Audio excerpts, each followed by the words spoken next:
ஒரு விசேஷமான ஒரு நாளுக்குள்ள கர்த்தர் நம்மளை கொண்டு வந்திருக்கிறார். ஹல்லேலூயா.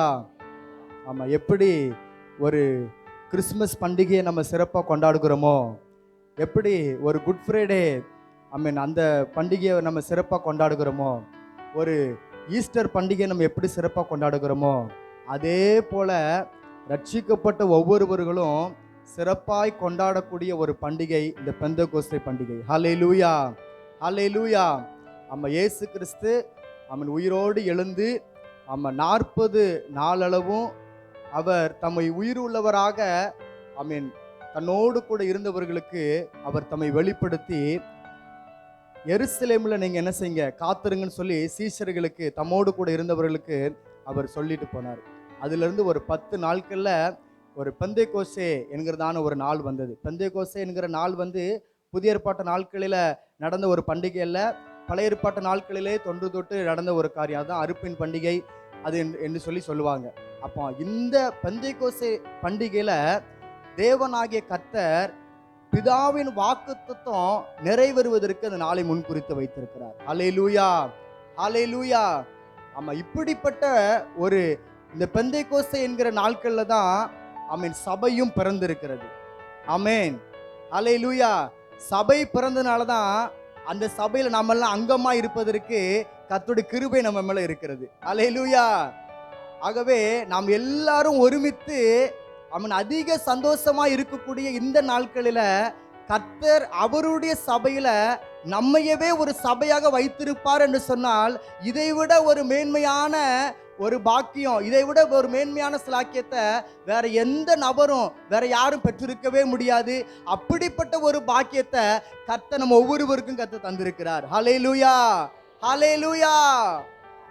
ஆகவே இன்றைக்கும் நாம் கர்த்தருடைய வசனத்திற்கு நேராக நாம் நம்முடைய இருதயங்களையும் நம்முடைய செவிகளையும் சாய்த்து கொள்ளுவோமாக. கர்த்தர் வார்த்தையின் மூலமாக நம்மோடு கூட பேச அவர் உண்மையுள்ள தேவனாகவே இருக்கிறார். அப்போஸ்தலர் 1வது அதிகாரம் வசனம் 8. அப்போஸ்தலர் 1வது அதிகாரம் வசனம் 8. பரிசுத்த ஆவி உங்களிடத்தில் வரும்போது, பரிசுத்த ஆவி உங்களிடத்தில் வரும்போது நீங்கள் பலன் அடைந்து எருசலேமிலும் யூதேயா முழுவதிலும் சமாரியாவிலும் பூமியின் கடைசி பரியந்தமும் எனக்கு சாட்சிகளாய் இருப்பீர்கள் என்றார். எனக்கு சாட்சிகளாய் இருப்பீர்கள் என்று சொன்னார். ஹல்லேலூயா. பரிசுத்த ஆவி உங்களிடத்தில் வரும்போதுன்னு சொல்லும் பொழுது, இங்க இயேசு கிறிஸ்து சீசர்களை பார்த்து சொல்றாரு 5வது வசனத்துல, நீங்கள் எருசலேமை விட்டு என்ன செய்யக்கூடாது, போகாமல் என்னிடத்துல கேள்விப்பட்ட பிதாவின் வாக்குத்தத்தம் நிறைவேற நீங்கள் காத்திருங்கள் அப்படின்னு சொல்லியிருக்கிறார். அப்ப பிதாவின் வாக்குத்தத்தம் நிறைவேறும். அதற்காக நீங்க எங்க காத்திருக்கணும்? எருசலேம்ல காத்திருக்கணும். அப்ப அங்க எருசலேம்ல காத்திருக்கும் பொழுது, அங்க பிதாவாகிய தேவன் வாக்குத்தத்தம் பண்ணின அந்த பரிசுத்த ஆவியானவரை நான் இங்க அனுப்புவேன். அவர் ஆவியானவர் அங்க வெளிப்படுவார். அப்படி ஆவியானவர் வெளிப்படும் பொழுது நடக்கக்கூடிய சம்பவத்தை தான் அங்க சொல்லப்பட்டிருக்கிறது. ஆவியானவர் உங்களிடத்துல வரும் பொழுது நீங்கள் பலன் அடைவீர்கள். ஹல்லேலூயா. ஒரு புதிய பலனை நீங்கள் பெற்றுக்கொள்வீர்கள். அந்த பலனை பெற்றுக்கொண்ட ஒவ்வொருவரும் எப்படிப்பட்டவர்களாக இருப்பார்கள் என்று சொல்லி அந்த வசனத்தின் கடைசி பகுதியில் சொல்லப்பட்டிருக்கிறது. இந்த உலகத்தின் கடைசி வரைக்கும் அவர்கள் சாட்சிகளாக இருப்பார்கள். ஹல்லேலூயா. அப்போ இந்த பரிசுத்த ஆவிய ஒவ்வொருவரும் பெற்றுக்கொள்ள வேண்டியது அவசியமா இருக்கிறது. ஹல்லேலூயா. ஒவ்வொருவரும் ஏதோ ஒரு நாள்ல பெற்றுக்கொண்ட அனுபவம் மாத்திரமல்ல, ஒவ்வொரு நாளிலும் இந்த ஆவியானவருடைய பலனை நாம் நாடியே காணப்பட வேண்டும். ஹல்லேலூயா. இந்த பரிசுத்த ஆவியானவர் நம்மிடத்துல வரும் பொழுது நமக்கு கிடைக்கக்கூடிய ஒரு பலன் அது என்ன? அப்படிப்பட்ட இந்த பரிசுத்த ஆவியின் அனுபவத்தை பெற்ற, இந்த பெந்தெகோஸ்தே அனுபவத்தை பெற்ற ஒரு சபை எப்படிப்பட்ட சபையாக இருந்தது, நாம எப்படிப்பட்ட இருக்க வேண்டும் என்பதை தேவனாய் கர்த்தர் விரும்புகிறார் என்பதை தான் நாம் இன்றைக்கு தியானிக்க போகிறோம். ஹல்லேலூயா. ஆமா, நீங்கெல்லாம் ஒரு முதிர்ச்சியான வேத வசனங்களை கேட்டு அவன் தகப்பனுக்கு கீழே அடங்கியிருந்து வசனங்களெல்லாம் நீங்கள் கேட்டிருக்கிறீங்க. ஆனாலும் இந்த இடத்துல அப்படிப்பட்ட ஒரு முதிர்ச்சியான வசனங்கள் எல்லாம் சொல்லக்கூடிய அளவுக்கும் நாங்கள்லாம் அவ்வளோ முதிர்ச்சியாக நாங்கள் ரொம்ப சிறு பையனாக இருக்கிறேன். ஆனாலும் தேவனாய் கர்த்தர் வசனத்தில் வசனத்தில் இருக்கிறபடியே சொல்லுவதற்கு ஆவியானவர் எனக்கு தந்த வெளிச்சத்தில் உங்களோடு கூட வார்த்தை பகிர்ந்து கொள்வதற்கு தேவனாய் கர்த்தர் அடியனை பலப்படுத்துவாராக. ஹல்லேலூயா, ஹல்லேலூயா. ஆமாம், எடுத்துக்கொள்வோம். அப்போஸ்தலர் 2வது அதிகாரம் அடுத்த பக்கத்துக்கு நேராக திருப்பிக் கொள்வோம். 2வது அதிகாரம் வசனம் 1, 2, 3, 4 இந்த 4 வசனங்களை வாசிக்க கேட்போம். பெந்தேகொஸ்தே என்னும் நாள் வந்தபோது என்னும் நாள் வந்தபோது அவர்கள் எல்லாரும் ஒருமனப்பட்டு ஓரிடத்தில் வந்திருந்தார்கள். அப்பொழுது பலத்த காற்று அடிக்கிற முழக்கம் போல வானத்திலிருந்து சடிதியாய் ஒரு முழக்கம் உண்டாகி அவர்கள் உட்கார்ந்திருந்த வீடு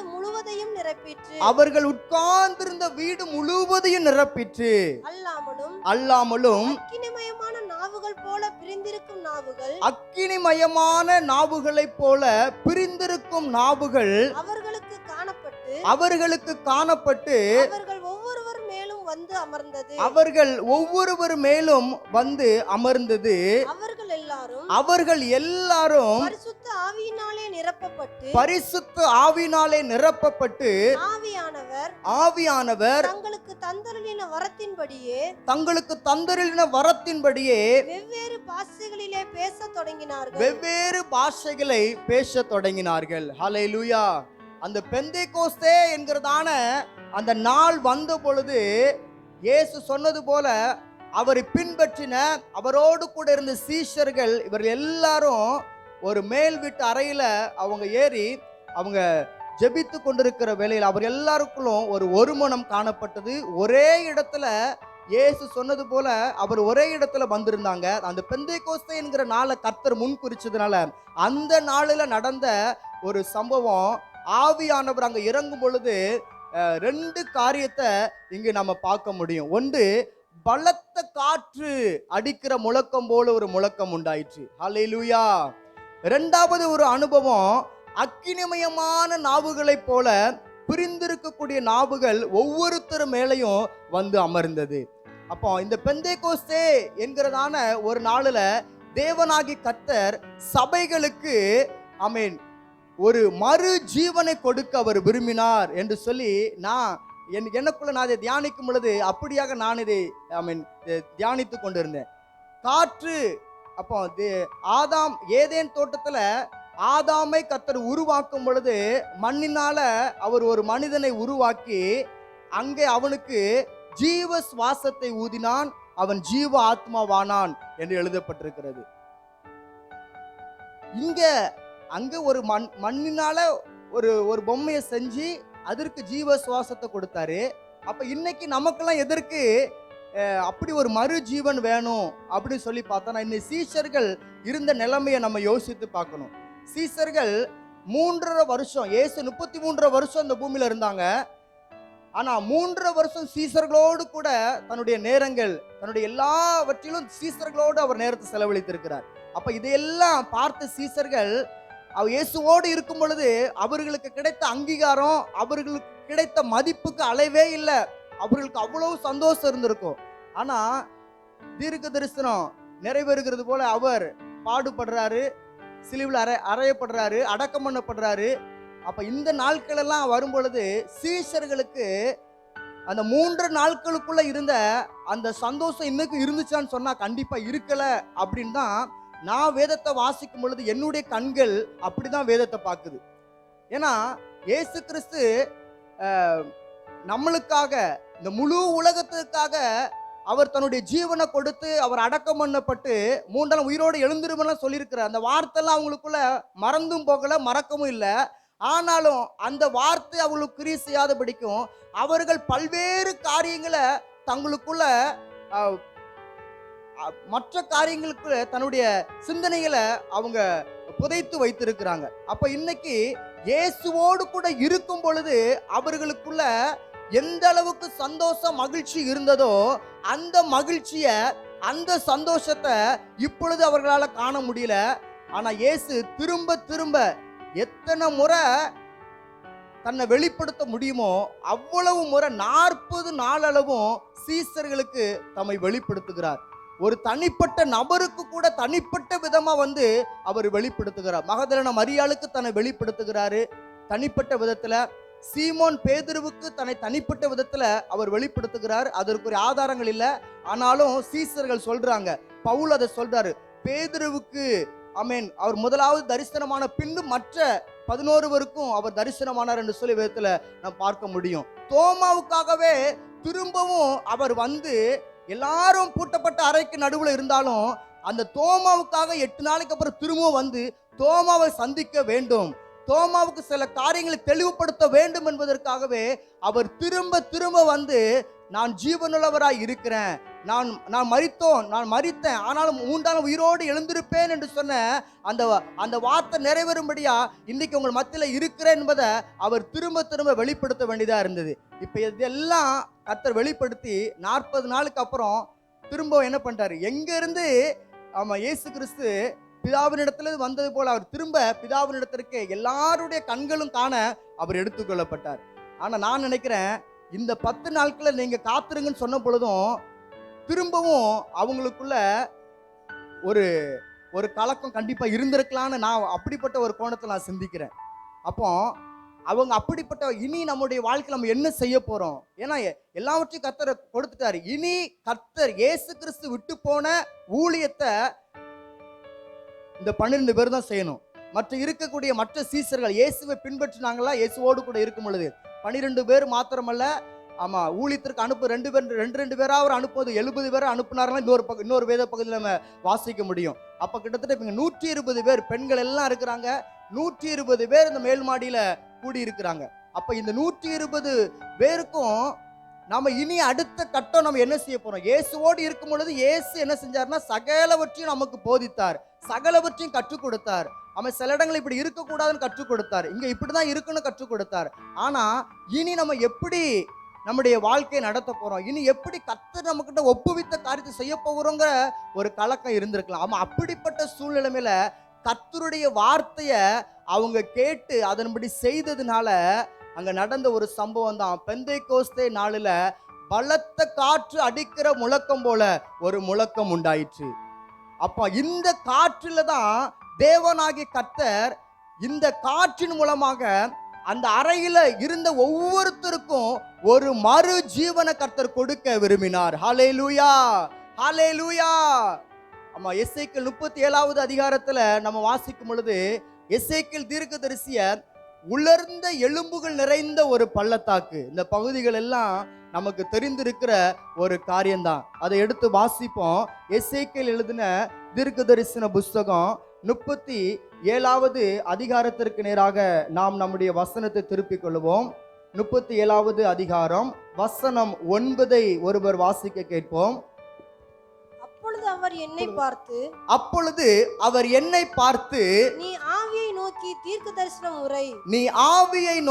தீர்க்க தரிசனம் உரை, மனுபுத்திரனே நீ தீர்க்க தரிசனம் உரைத்து ஆவியை நோக்கி கர்த்தராகிய ஆண்டவர் உரைக்கிறது என்னவென்றால் ஆவியே நீ காற்று திசை நான்கிலும் இருந்து வந்து கொலையுண்ட இவர்கள் உயிரடையும்படிக்கு இவர்கள் மேல் ஊது என்கிறார் என்று சொல் என்றார். அப்ப 10வது வசனத்துல அங்க அந்த வசனத்தை சேர்ந்து வாசிப்போம். எனக்கு கற்பிக்கப்பட்டபடி நான் தீர்க்க தரிசனம் உரைத்தேன். அப்பொழுது ஆவி அவர்களுக்குள் பிரவேசிக்க அவர்கள் உயிரடைந்து காலூன்றி மகா பெரிய சேனையாய் நின்றார்கள். ஹல்லேலூயா, ஹல்லேலூயா. அப்போ தேவனாகிய கர்த்தர் அந்த காற்றின் மூலமா அங்க காற்று வீசுகிறது. தீர்க்கதரிசியை பார்த்து சொல்ல, இவர்கள் மேல ஊது என்கிறார். அப்படி சொன்ன உடனே அவங்க வாழ்க்கையில ஒரு அங்க உலர்ந்து போன எலும்புகள் தான். எத்தனை வருஷம் ஆனதோ தெரியல, அந்த மரித்து போன அந்த அங்க பிரேதம் கூட இல்ல, எல்லாம் எலும்பு தான் இருக்குது. அங்க அந்த ஈரப்பதம் எதுவும் எல்லாம் உலர்ந்து போன ஒரு எலும்பு. ஆனா அந்த எலும்புகளுக்கு தீர்க்க தரிசனம் உரைக்கும் பொழுது அங்க ஒவ்வொன்றாய் அங்க உருவாக்கப்படுகிற காரியங்களை 6வது வசனத்துல ஒரு 4 காரியங்கள் நடக்குது. நரம்புகள் எல்லாம் சேர்க்கப்படுது, மாமிசம் உண்டாகுது, தோலுனால மூடப்படுகிறது, அவைகளுக்கு ஆவி உண்டாகிறது. ஆனா இன்னும் உயிர் மாத்திரம் தான் இல்ல. ஆனா இந்த சூழ்நிலை மேல அவர்கள் மேல ஊதுன்னு சொன்ன உடனே தீர்க்கதரிசி ஊதுறாரு. அவர்களுக்குள்ள ஒரு உயிர் உண்டாகிறது. அவர்கள் கால் ஊன்றி மகா பெரிய சேனையாய் நின்றார்கள். ஹல்லேலூயா, ஹல்லேலூயா. ஆமா, சேனை அப்படின்னா ராணுவத்துல தான் நிற்கும். ராணுவம் தான் ஒரு பெரிய சேனையா இருக்கும். அடுத்தபடியா சபை எல்லாரும் சேர்ந்து ஒரு பெரிய சேனையாக நம்ம நிற்கிறோம். ஹல்லேலூயா, ஹல்லேலூயா. இப்ப இன்னைக்கு சபை பிறந்த நாட்களில் அந்த பலத்த காற்று வீசினது நிமித்தம் தேவனாகிய கர்த்தர் தம்முடைய சுவாசத்தை, தம்முடைய ஜீவனை மறுபடியும் அவர்களுக்குள்ள ஊதி யாரெல்லாம் காத்திருந்தாங்களோ, அப்ப இன்னைக்கு நம்ம தேவ சமூகத்துல காத்திருக்கிறோம். தேவனை ஆராதிக்கும்படிக்கு வந்திருக்கிறோம். தேவனுடைய வார்த்தையை நம்ம கேட்கும்படி வந்துடும். இவ்வளவு நேரம் தேவனுடைய சமூகத்துல காத்திருக்கோமே. இன்னைக்கு தேவனுடைய பிரசனம் நம்ம மத்தியில இருக்கிறது. ஹல்லேலூயா. அப்ப அங்க 120 பேர் மத்தியிலும் அந்த பலத்த காற்று அடிக்கிற முழக்கம் போல உண்டாயிற்று. அப்பொழுது தேவனாகிய கர்த்தர் பரிசுத்த ஆவி அனுப்பி ஒவ்வொருவருக்கும் ஒரு புதிய பலனை கர்த்தர் கொடுத்தார். ஹல்லேலூயா. அங்க வார்த்தை பரிசுத்த ஆவி உங்களிடத்துல வரும் பொழுது நீங்கள் பலன் அடைவீர்கள். அப்பொழுதே அவர்கள் அறியாத ஒரு புதிய பலனை கர்த்தர் அவர்களுக்குள்ள கொடுக்கிறார். அவர்கள் எல்லாரும் கால் ஊன்றி ஒரு பெரிய சேனையை அப்பொழுதே மாறிவிட்டார்கள். ஹல்லேலூயா. அதனாலதான் அப்போஸ்தலர் நடவடிக்கைகள் முழுவதையும் வாசிக்கும் பொழுது அங்க ஒரு பெரிய எழுப்புதை நம்ம பார்க்க முடியும். இயேசு கிறிஸ்து இந்த உலகத்துல எந்த அளவுக்கு கிரியை செய்து காரியங்கள் நடப்பித்தாரோ அதே காரியங்களை ஒவ்வொரு நபர்களும் செய்ததை இந்த அப்போஸ்தலர் நடவடிக்கைகள் முழுவதும் நம்ம வாசிக்க முடியும். ஆமா, பேதுரு முதல்ல எழுந்து பிரசங்கம் பண்ணும் பொழுதே 3000 பேர் ரட்சிக்கப்படுகிறாங்க. ஆமா, இயேசு கிறிஸ்து என்னென்ன காரியங்களை எப்படிலாம் அற்புதங்கள் அடையாளங்களை செய்தாங்களோ அதையெல்லாம் சீசர்கள் செய்கிறாங்க. இதெல்லாம் எதனால முடிந்ததுன்னு சொன்னா, இந்த ஆவியின் நிறைவை, இந்த ஆவியின் சந்தோஷத்தை, இந்த ஆவியில் அவங்க நிரப்பப்படாமல் இருந்திருப்பாங்கன்னு சொன்னா நிச்சயம் பேதுருவுக்கு இப்படிப்பட்ட ஒரு தைரியம் வந்திருக்காது. ஏன்னா பேதுரு யாரு நமக்கு தெரியும். இயேசுவை அவர் மறுதலித்த ஒரு நபர். அப்போ இயேசு மறுதலித்து குற்றப்படுறாரு. ஆனா இயேசுவை திரும்ப அவரை தேற்றுறாரு. ஆனா அப்படிப்பட்டவர் இந்த அளவுக்கு ஒரு பிரசங்கம் பண்ணி 3000 பேர் ரட்சிக்கப்படுவாங்க அப்படி சொன்ன அதற்கு காரணம் பரிசுத்த ஆவியின் பலத்தை அவர் பெற்றுக்கொண்டார். ஹல்லேலூயா. 2வது காரியம் அக்கினிமயமான நாவுகள். இப்போ இங்க ஒரு தெய்வத்தினுடைய ஒரு தெய்வீக பிரசன்னத்தை அங்க வெளிப்படுத்த முடிகிறது. ஆமா, இந்த வசனத்தை கொஞ்சம் ஷார்ட்டா இந்த காரியத்தை ஷார்ட்டா விளக்கிட்டு அடுத்த காரியங்களுக்கு நான் கடந்து செல்வேன். யாத்திராகமத்தின் புஸ்தகம் 3வது அதிகாரம், யாத்திராகமத்தின் புஸ்தகம் 3வது அதிகாரம் வசனம் 2 ஒருவர் வாசிக்க கேட்போம். யாத்திராகமம் 3 வசனம் 2. அங்கே கர்த்தருடைய தூதனானவர் ஒரு முச்செடியின் நடுவிலிருந்து உண்டான அக்கினி ஜுவாலையிலே நின்று அவனுக்கு தரிசனமானார். அப்பொழுது அவன் உற்று பார்த்தான். முச்செடி அக்கினியால் ஜுவாலித்து எரிந்தும் அது வெந்து போகாமல் இருந்தது. ஹல்லேலூயா. இங்கு மோசே பார்க்கக்கூடிய ஒரு வித்தியாசமான ஒரு அனுபவம். மேல் வீட்டு அறையிலையும் அவர் இதுவரைக்கும் அப்படி அக்கினிமயமான நாவுகளை போல பிரிந்திருக்கக்கூடிய நாவுகளை இதுவரைக்கும் யாரும் கண்டதும் இல்லை, கேட்டதும் இல்லை, பார்த்ததும் இல்லை. அப்படிப்பட்ட ஒரு சம்பவம் நடந்தது. அதே ஒரு காரியம் பழைய ஏற்பாட்டு பரிசுத்தவானாகிய இந்த மோசேக்கு நடக்கக்கூடிய ஒரு சம்பவத்தை நாம் இப்பொழுது வாசிக்க கேட்டோம். மோசே அந்த மலை அருகில தன்னுடைய ஆடுகளை எல்லாம் அவர் மேய்த்து கொண்டு இருக்கும் பொழுது அந்த வழியா தான் டெய்லி போவாரு ஆடுகளை மேய்த்து கொண்டு. ஆனா திடீரென்று பார்க்கும் பொழுது அவருடைய கண்களுக்கு ஒரு முட்செடி அப்படியே கொழுந்து விட்டு எரிகிறது. ஆனா அந்த முட்செடி கருகி போகவில்லை, அது அப்படியே பச்சை பசேல் என்று இருக்கிறது. ஆனா ஒரு பக்கம் தீ எரிந்து கொண்டே இருக்கிறது. அப்ப இப்படிப்பட்ட இந்த வித்தியாசமான ஒரு அனுபவத்துல அவர் கிட்ட போய் பார்க்கிறாரு. அது தேவனுடைய தெய்வீக பிரசன்னம். ஹல்லேலூயா. அந்த தெய்வீக பிரசன்னம் இந்த மோசேக்கு ஏன் வெளிப்பட்டது, சீசர்களுக்கு ஏன் வெளிப்பட்டது என்பதை தான் நாம் இப்பொழுது அவன் உற்று கவனித்துக் கொண்டே இருக்கிறோம். ஹல்லேலூயா. இந்த மோசே அவர் பிறக்கும் பொழுது ஒரு இஸ்ரவேலனாக அவர் பிறந்தாலும் 3 மாதம் நமக்கு அந்த கதைகள் எல்லாம் தெரியும். 3 மாதம் ஒளித்து வைக்கிறாங்க, ஆனாலும் முடியல. அதுக்கப்புறம் இனி ஒளித்து வைக்க முடியாதுன்னு சொல்லி அவங்க அம்மா என்ன பண்ணிட்டாங்கன்னு சொன்னா ஒரு நாணல் பெட்டியை செய்து நதியில விட்டுட்டாங்க. பிள்ளை சாகிறத என் கண்ணால பார்க்க கூடாதுன்னு சொல்லி அதில் விட்டுட்டாங்க. ஆனாலும் இந்த பிள்ளை யாருடைய கண்ணுக்கு பட்டது? ஆமா, பார்வோனுடைய குமாரத்திக்கு கண்களிட பட்டதுனால அங்க இந்த மோசே அவர் அனாதையா விடப்படுறாரு. ஆனா அவர் வளர்க்கப்படுகிறதோ ராஜ அரண்மனையில வளர்க்கப்படுகிறார். ராஜ போஷாக்கு அவர் கிடைக்கிறது. ஒரு ராஜா வீட்டு பிள்ளையை போல அல்ல, ராஜா வீட்டு பிள்ளையாகவே, ராஜா வீட்டு பிள்ளையை போல அல்ல, ராஜா வீட்டு பிள்ளையாகவே அரண்மனையில ஆமா அவர் வளர்க்கப்படுகிறாரு. வாலிப பருவங்கள் எல்லாம் எட்டுகிறது. அந்த நாட்களில் அவர் செய்த ஒரு தவறு நிமித்தம் அவர் இந்த மீதியான் தேசத்திற்கு ஓடி வரார். ஓடி வந்ததுக்கு அப்புறம் அவர் நினைக்கிறாரு, இப்ப அவருக்கு திருமணமாகி பிள்ளைகள்லாம் இருக்கிறாங்க. அவருடைய எண்ணத்துல எப்படி இருக்குன்னு சொன்னா இப்ப 80 வயது. இப்ப மோசைக்கு எத்தனை வயது? 80 வயதுல அவர் நினைக்கக்கூடிய ஒரு காரியம், வயசு 80 ஆயிட்டு, இனி அவ்வளவுதான், இப்படியே மேன்னு சொல்லி பேன்னு சொல்லி நம்ம அப்படியே நம்ம காலத்தை கடந்து போறோம், நம்ம எப்படிலாம் வாழ்ந்தோம். ஒருவேளை அவர் நினைச்சிருக்கலாம், நம்ம எதுக்கு ராஜ அரண்மனையில வளர்க்கப்படணும், அவ்வளவு தூரத்துக்கு இருந்து இன்னைக்கு இப்படி ஒண்ணும் இல்லாத ஒரு இடத்துல முதல்ல அனாதையா விட்டுட்டாங்க, அப்படியே போய் எங்கேயா முதலைக்கு நம்ம இறையா இருக்கலாம். ஏன்னா அந்த நதியில நிறைய முதலைகள் உண்டு. அந்த முதலைகள் சாப்பிடுறதுன்னு சொல்லி தான் ஒருவேளை அவங்க அம்மா அதில் போட்டிருந்துருக்கணும். ஆனா அதெல்லாம் அந்த பிறந்த நாட்களிலேயே அவன் காப்பாற்றப்பட்டிருக்கிறான். அது ஒரு பெரிய தேவனுடைய கிருபை. நதியில முதலைகளுக்கு அவன் இரையாக வேணும், ஆனா அதையும் கர்த்தர் அனுமதிக்கல. குமாரத்தி, ராஜகுமாரத்தினுடைய கண்களில அந்த பெட்டி படுது, மோசே படுறாரு, ராஜ அரண்மனை கொண்டு போறாரு. அப்ப இந்த நோக்கமெல்லாம் எதுக்கு, ஏன் இதெல்லாம் அவருக்கு ஒண்ணுமே புரியல. அநேக நாட்கள் அவரை இந்த 40 நாட்கள் அவர் யோசிச்சிருப்பாரு. 40 நாட்கள் அரண்மனையில இருந்திருக்கிறாரு, இப்ப 40 நாட்கள் வனாந்தரத்துல இருக்கிறாரு. அப்போ அவருக்குள்ள நிறைய காரியங்கள் அவருக்குள்ள ஓடிக்கிட்டே இருக்கும். ஏன் இவ்வளோ தூரத்துக்கும் என் வாழ்க்கை, இதுக்கு நான் பிறக்காம இருந்திருக்கலாம், இவ்வளோ தூரத்துக்கும் நான் இவ்வளோ கஷ்டப்படணுமா, இவ்வளோ இருக்கணுமான்னு சொல்லி அவர் தனக்குள்ள பல்வேறு குழப்பங்கள், பல்வேறு கவலைகள் அவருக்குள்ள இருந்திருக்கலாம். இப்படிப்பட்ட சூழ்நிலைமையில தான் ஒரு தேவனுடைய குறுக்கீடு அவருக்கு உண்டாகிறது. ஹல்லேலூயா, ஹல்லேலூயா.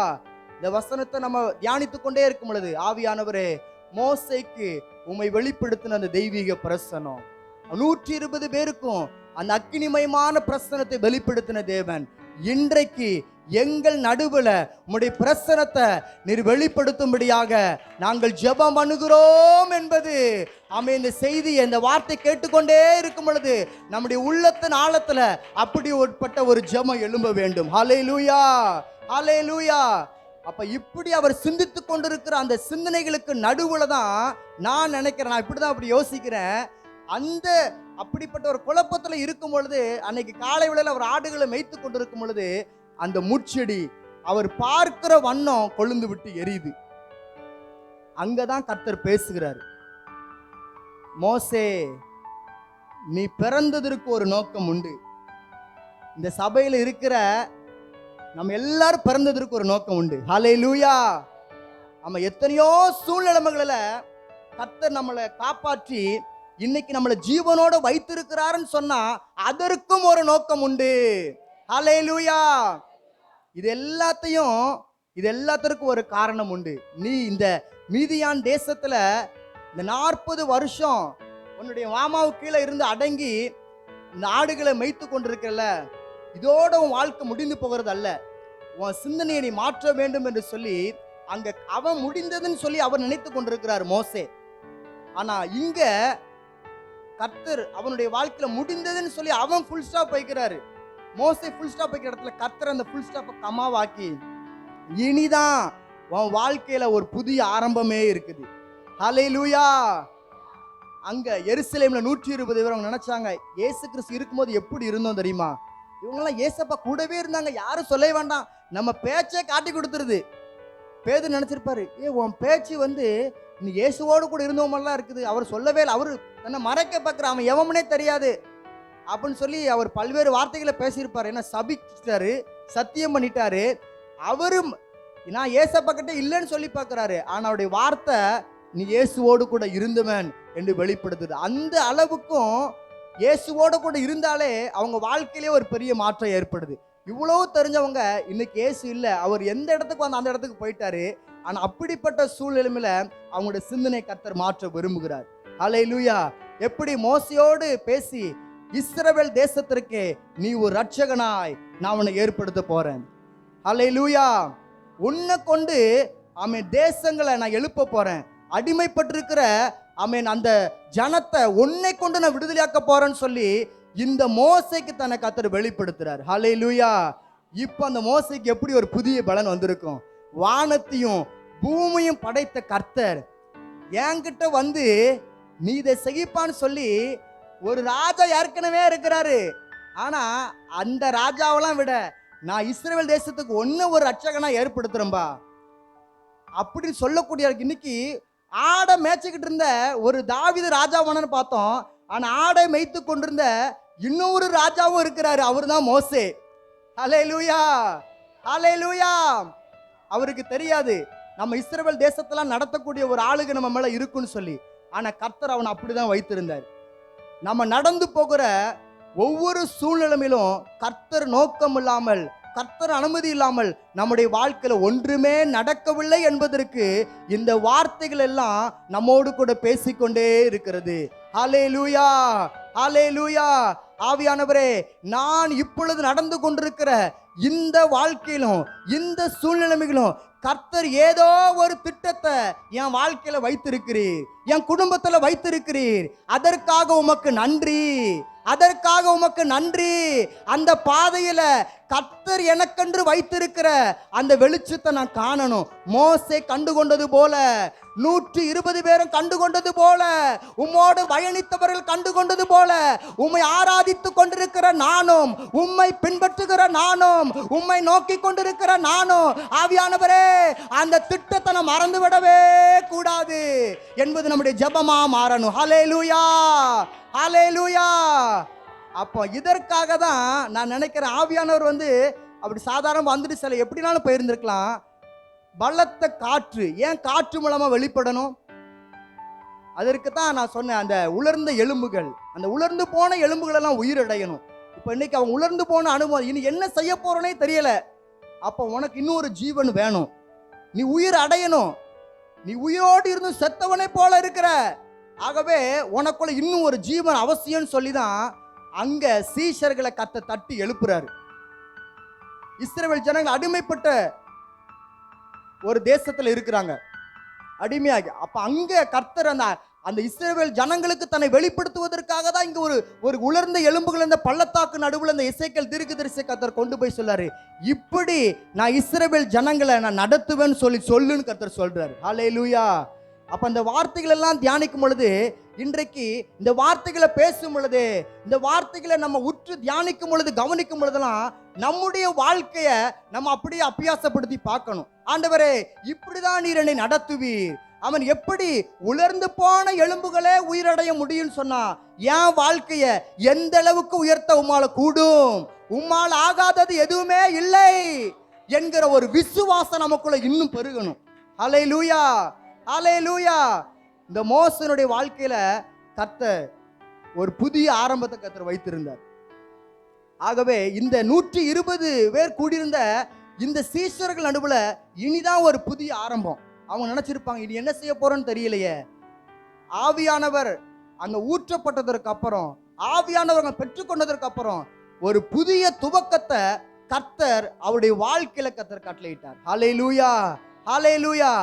இன்றைக்கும் நம்முடைய வாழ்க்கையிலும் ஆண்டவரே அப்படிப்பட்ட ஒரு புதிய துவக்கம், மோசையினுடைய வாழ்க்கையில ஒரு புதிய துவக்கத்தை, ஒரு புதிய ஆரம்பத்தை ஆரம்பித்த கர்த்தர், அவன் சீஷர்களுக்கு, உம்மை பின்பற்றினவர்களுக்கு ஒரு புதிய ஆரம்பத்தை ஆரம்பித்த கர்த்தர் எங்களுடைய வாழ்க்கையிலும் ஒரு புதிய ஆரம்பத்தை வைத்திருக்கிறீர்.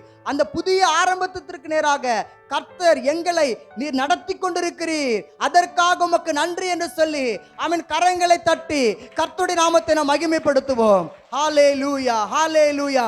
அந்த புதிய ஆரம்பம் எதற்காக என்று சொன்னால், ஆமென், ஸ்தோத்திரம், கர்த்தரை மகிமைப்படுத்துவதற்காக. ஹல்லேலூயா. கர்த்தரை வெளிப்படுத்துவதற்காகவே அந்த புதிய ஆரம்பம். பழைய ஏற்பாட்டு நாட்களில் 3 பிரதான பண்டிகைக்கு ஆண்கள் எல்லாரும் என்ன செய்யணும்னா எருசலேமுக்கு வரணும், ஆலயத்திற்கு வரணும், ஆசரிப்பு கூடாரத்திற்கு வரணும். பஸ்கா பண்டிகை, கூடார பண்டிகை, சேர்ப்பின் பண்டிகை, இந்த 3 பண்டிகை பிரதானமான பண்டிகை. பஸ்கா பண்டிகையில 1 வயது பழுதில்லாத ஒரு ஆட்டுக்குட்டியை கொண்டு வந்து பலி செலுத்தி அதோடைய ரத்தத்தை தங்களுடைய நிலைக்கால்கள் எல்லாம் பூசி அவங்க புளிப்பில்லாத அப்பத்தை அவங்க சாப்பிடணும்.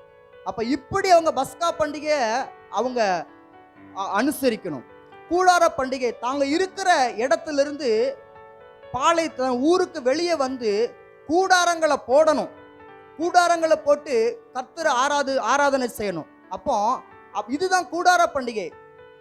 அறுப்பு கால பண்டிகைன்னு வரும் பொழுது தங்களுடைய நிலத்துல கர்த்தர் கொடுத்த அந்த பலன், கர்த்தர் கொடுத்த ஆசீர்வாதத்தை கர்த்தர் கொண்டு வந்து அந்த கதிர்கட்டெல்லாம் கொண்டு வந்து கர்த்தருக்கு அசைவாட்டு ஒரு பலி அவங்க ஏறெடுக்கணும். அப்ப இப்படிப்பட்ட இந்த 3 பலிகளும் பிரதானமான பலிகள். ஆனா இந்த பெந்தேகோஸ்தே பண்டிகை என்பது சற்று வித்தியாசமான ஒரு பண்டிகை. இங்க கர்த்தர் இவங்க சொல்லும் பொழுது இந்த 3 பண்டிகையிலுமே அவர்கள் கர்த்தருக்காக ஒரு பலியை செலுத்த வேண்டும், கர்த்தருக்காக ஒன்றை செலுத்த வேண்டும் என்பது நியமனம், என்பது கட்டளை. ஆனா இந்த பெந்தேகோஸ்தே பண்டிகையில தேவன் விரும்பினது, நமக்காக ஜீவனை கொடுத்தவர் விரும்பினதுமா காத்திருக்கணும். காத்திருக்காம எதையும் பெற்றுக்கொள்ள முடியாது அப்படின்னு கர்த்தர் சொல்லிட்டார். அப்போ 10 நாள் காத்திருக்கிறாங்க. ஏன்னா 40 நாள் இயேசுவை பார்த்துட்டாங்க. இப்ப 10 நாள் காத்திருந்து அவங்களுக்கு 10 நாள் தான் கிடைக்கணும், அவங்களுக்கு தெரியாது. பெந்தேகோஸ்தே நாள் வரும்பா அந்த பண்டிகைக்கு எல்லாரும் என்ன பண்ணுவாங்க, எருசலேமுக்கு வருவாங்க. அன்னைக்கு நான் ஆவியானவரை ஊற்றுவேன்லாம் தேவனாகி கர்த்தர் சொல்லலை, இயேசு கிறிஸ்து சொல்லலை. நீங்க காத்திருங்க, ஆவியான பிதாவின் வாக்குத்தத்தம் நிறைவேறுகிற வரைக்கும் காத்திருங்க. எத்தனை நாள்லாம் சொல்லலை, ஆனா 10 நாள் அவங்க காத்திருக்க வேண்டியதா இருந்தது. ஆனா அந்த 10 நாட்களிலும் ஜெபத்துல கூட, ஆமா பாஸ்டர் அவங்க சொன்ன ஒரு வார்த்தை, ஜீவ பலியா நம்ம ஒப்பு கொடுக்கணும். இப்படி இருக்கிற சகோதரரே, உங்கள் சரீரங்களை பரிசுத்தமும் தேவனுக்கு பிரியமுமான ஜீவ பலியாக ஒப்பு கொடுப்பதே நீங்கள் செய்யத்தக்க புத்தி உள்ள ஆராதனை. ரோமர் 12:1. அப்போ இந்த நம்ம ஜீவ பலி, இந்த பெந்தேகோஸ்தே நாட்களில கர்த்தர் விரும்பக்கூடிய பலி என்னன்னு சொன்னா, நம்ம எதையோ கொண்டு வந்து கர்த்தர் கொடுப்பதல்ல, நம்மையே காணிக்கையாக கொடுக்கக்கூடிய ஒரு காரியம். ஹல்லேலூயா, ஹல்லேலூயா. அதை தான் இந்த பெந்தேகோஸ்தே பண்டிகையில, இந்த பெந்தேகோஸ்தே நாட்களில நம்மை ஜீவ பலியாக ஒப்பு கொடுக்க ஆவியானவர் அப்படிப்பட்ட ஒரு விருப்பத்தை நம்மிடத்தில் எதிர்பார்க்கிறார். கர்த்தர் நம்மிடத்தில் எதிர்பார்க்கிற ஒரு காரியம், நம்மையே அவருக்கு பலியாக ஒப்பு கொடுக்க வேண்டும். ஏனென்றால் அவரையே நமக்கு பலியாக தந்திருக்கிறார். ஹல்லேலூயா. நாம் பாவிகளாய் இருக்கையில் கிறிஸ்து நமக்காக மரித்ததினாலே அவர் நம்ம மேல வைத்திருக்கிற அன்பை வெளிப்படுத்தி இருக்கும் பொழுது, நாம அவரை நேசிக்காம நம்ம என்ன செய்ய போகிறோம் அப்படிங்கிற ஒரு காரியத்தை இந்த வார்த்தையின் மூலமாய் கர்த்தர் நம்மோடு கூட இடைப்பட்டு கொண்டே இருக்கிறார். ஹல்லேலூயா. அப்ப இந்த பெந்தேகோஸ்தே அனுபவத்தை பெற்றதற்கு அப்புறம் சீஷர்களுக்குள்ள பல்வேறு மாற்றங்கள், பல்வேறு காரியங்கள் வெளிப்பட்டு கொண்டே இருக்கிறது. சீஷர்கள், ஒவ்வொரு சீஷர்களையும் நம்ம பார்த்தா அநேகருக்குள்ள அநேக காரியங்கள், அவர்கள் இந்த ஆவியின் சந்தோஷத்தை, இந்த ஆவியின் நிறைவை பெற்றுக்கொள்வதற்கு முன்பதாகவும் பெற்றுக்கொள்வதற்கு அற்புதமாகவும் இருக்கக்கூடிய காரியங்கள் அநேக நம்ம தியானிக்கலாம். ஆனா இன்னைக்கு பிரசித்தி பெற்ற ஒரு சபையை குறித்து நாம இன்னைக்கு பார்க்க போறோம். 2000 வருடங்கள் ஆனாலும் அந்த சபையை குறித்து இன்னைக்கு நம்ம சபையில பேசிக்கொண்டுதான் இருக்கிறோம், நம்முடைய வேதத்துல வாசித்து கொண்டுதான் இருக்கிறோம். அந்த சபை இந்த பெந்தேகோஸ்தே அனுபவத்துல ஆவியின் நிறைவை பெற்ற அந்த சபை தன்னை எப்படி வெளிப்படுத்தினது என்பதை குறித்து நாம தியானிக்க போகிறோம். எடுத்துக்கொள்ளுங்கள், அந்த சபை தெசலோனிக்கே சபை. ஹல்லேலூயா, ஹல்லேலூயா. எடுத்துக்கொள்ளுங்கள், தெசலோனிக்கேக்கு நேராக. ஆமென். எடுத்துக்கொள்ளுங்கள், தெசலோனிக்கே 1வது அதிகாரம் வசனம் 4. 1 தெசலோனிக்கேயர் 1ஆம் அதிகாரம் வசனம் 5 வாசிங்கள். வாசிங்க. கரெக்ட் தான். எங்கள் சுவிசேஷம் உங்களிடத்தில் வசனத்தோடே மாத்திரமல்ல, எங்கள் சுவிசேஷம் உங்களிடத்தில் வசனத்தோட மாத்திரமல்ல, வல்லமையோடும் பரிசுத்த ஆவியோடும் முழு நிச்சயத்தோடும் வந்தது. நாங்களும் உங்களுக்குள்ளே இருந்தபோது உங்கள் நிமித்தம் எப்படிப்பட்டவர்களாய் இருந்தோம் என்று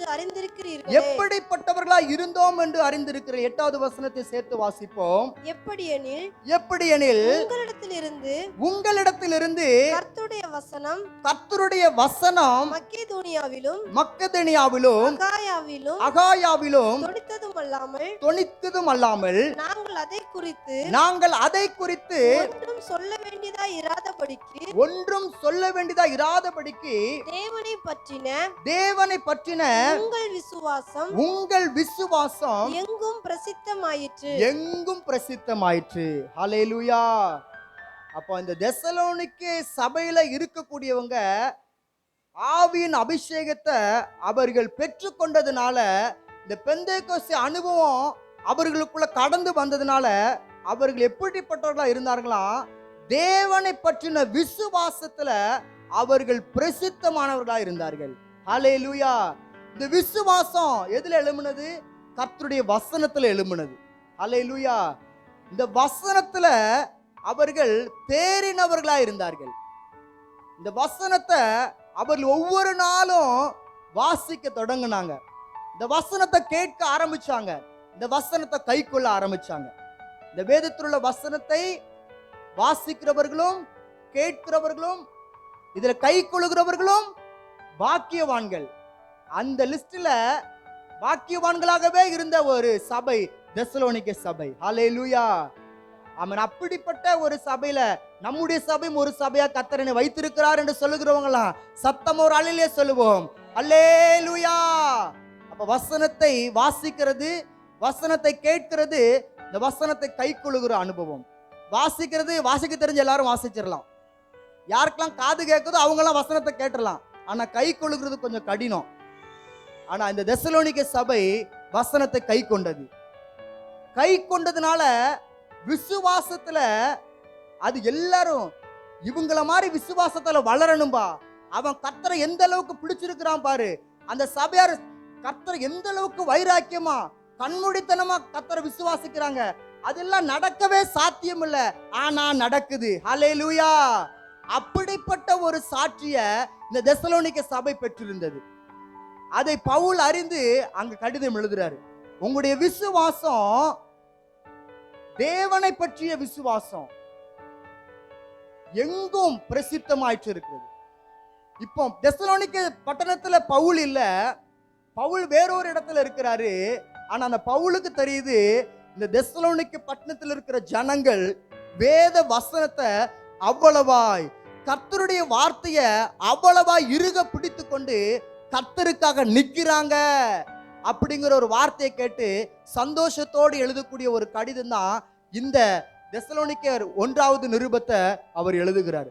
அப்போ இந்த பெந்தேகோஸ்தே அனுபவத்தை பெற்றிருக்கிற நாம, இந்த ஆவி நிறைவை பெற்றிருக்கிற நாம, இந்த தெசலோனிக்கே பட்டணத்துல அவங்களுக்குள்ள காணப்பட்ட முதல் காரியம் என்னன்னு சொன்னா, வசனத்தை கை கொண்டதுனால அவர்கள் விசுவாசத்துல பிரசித்தி பெற்றார்கள். ஹல்லேலூயா. ஆண்டவரே, இன்றைக்கும் ஆமென், வசனத்தை நாங்கள் கேட்கிறவர்களாய் மாத்திரம் அல்ல, வசனத்தை வாசிக்கிறவர்களாய் மாத்திரம் அல்ல, அதை கை கொண்டும் இருக்கிறோம். ஆனால் கை கொண்டிருக்கிற நாங்கள் இந்த தெசலோனிக்கே பட்டணத்தில் இருக்கிற இந்த சபையை போல, இந்த தெசலோனிக்கே சபையை போல நாங்கள் ஆமென், விசுவாசத்துல அவர்களை விட முந்தி செல்ல விரும்புகிறோம் என்று சொல்வது நம்முடைய ஜெபமாய் மாற வேண்டும். ஹல்லேலூயா, ஹல்லேலூயா. ஆமா, ஏன்னா இந்த இந்த தெசலோனிக்கே பட்டணத்தையே பீட் பண்ணி போன இன்னொரு பட்டணம் இருக்கிறது. ஆமா, பெரேயா பட்டணத்தார். அவங்கெல்லாம் இவங்களை விட பயங்கரமா வேத வசனத்திற்கு முக்கியத்துவம் கொடுத்து இவங்களை பீட் பண்ணி போகக்கூடிய அளவுக்கு இருந்தாங்க. ஆனா இன்னைக்கு நாம இந்த ஆவியின் நிறைவை பெற்றுக்கொண்டு அவர்களுக்குள்ள இருந்தக்கூடிய சில அனுபவங்கள், சில காரியங்களை நாம தியானித்து கொண்டே இருக்கிறோம். அப்ப இன்னைக்கு நாமளும் இந்த தெசலோனிக்கே சபையை நம்ம பீட் பண்ணி போகணும். தெசலோனிக்கே சபையை முந்தி இந்த தெசலோனிக்கே சபையை விட கர்த்தர் அவர்களுக்குள்ள இருந்த விசுவாசத்தை விட, அவர்கள் கர்த்தருடைய வார்த்தை இறுக பிடித்ததை விட, நாம ஒவ்வொருத்தரும், நீங்களும் நானும் கர்த்தரை இறுக அதிகமா பிடித்துக் கொள்ளணும். கர்த்தருடைய வார்த்தை இறுகமா பிடித்துக் கொள்ளணும். பிடித்து கொண்டது மாத்திரமல்ல, விசுவாசம் எதிலும் எதற்கும் எல்லாவற்றிலும் எந்த சூழ்நிலையிலும் தேவன் மேலேயே நம்முடைய விசுவாசம் இருக்க வேண்டும். ஹல்லேலூயா, ஹல்லேலூயா. அப்படியாக கர்த்தர் ஒவ்வொருவரையும் மாற்றுவாராக. இரண்டாவது ஒரு காரியம், தெசலோனிக்கே சபையில ஆவி நிறைவை பெற்றவர்கள், தெசலோனிக்கே சபையில இருக்கக்கூடியவங்க பெந்தேகோஸ்தே அனுபவத்தை பெற்றவர்கள். இந்த பெந்தேகோஸ்தே அனுபவத்தை பெற்றவர்களுக்குள்ள காணப்பட்ட இன்னொரு ஒரு காரியம் 6வது வசனத்தை நம்ம வாசிக்க கேட்போம்.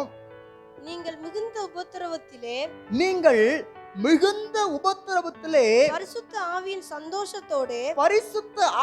சந்தோஷத்தோட திருவசனத்தை ஏற்றுக்கொண்டு எங்களையும் கர்த்தரையும் பின்பற்றுகிறவர்களாகி. ஹல்லேலூயா. முதலாவது இந்த தெசலோனிக்கே சபை கர்த்தரை ஏற்றுக்கொண்டு கர்த்தரை பின்பற்றதுனால அவர்கள் கர்த்தருடைய வசனத்தை அதிக இறுக்கமா பிடித்து விசுவாசத்துல பிரசித்தி பெற்றவர்களாய் மாறிவிட்டார்கள். விசுவாசிகள் என்பது பெயருக்காக அவர்கள் இருக்கவில்லை, அவர்களுக்குள்ளேயே விசுவாசம் பயங்கரமாக கிரியை செய்ய ஆரம்பித்து விட்டது. ஹல்லேலூயா. இரண்டாவது ஒரு காரியம், நீங்கள் மிகுந்த உபத்திரவத்திலே பரிசுத்த ஆவியின் சந்தோஷத்தோட திருவசனத்தை ஏற்றுக்கொண்டு. அப்ப இது இந்த வசனம் எதை குறிக்கிறதுன்னு சொன்னா, அவர்கள் மிகுந்த உபத்திரவத்திலும் சந்தோஷமா இருந்தார்கள். ஹல்லேலூயா. அதை பாராட்டி இந்த தெசலோனிக்கே சபைக்கு தன்னுடைய வார்த்தையை, தன்னுடைய எழுத்தை பவுல் அங்க எழுதுகிறார். அப்போ யாரெல்லாம் பரிசுத்த ஆவி நிறைவை பெற்றிருப்பாங்களோ, யாரெல்லாம் இந்த பெந்தேகோஸ்தே அனுபவத்தை பெற்றிருப்பாங்களோ, அவர்கள் எல்லாரும் தங்களுடைய மிகுந்த உபத்திரவத்துல கர்த்தருக்குள்ள சந்தோஷமா இருப்பாங்க. ஹல்லேலூயா. ஆண்டவரே, என்னுடைய உபத்திரவங்கள், என்னுடைய பாடுகள், என்னுடைய கண்ணீர்களுக்கு மத்தியில இந்த தெசலோனிக்கே சபையை போல நான் மாறணும் ஆண்டவரே. உபத்திரவத்துல நான் அந்த உபத்திரவத்துல அவிழ்ந்து போயிடக்கூடாது. அந்த பாடுகள் என்ன அப்படியே பாட கட்டிடக்கூடாது.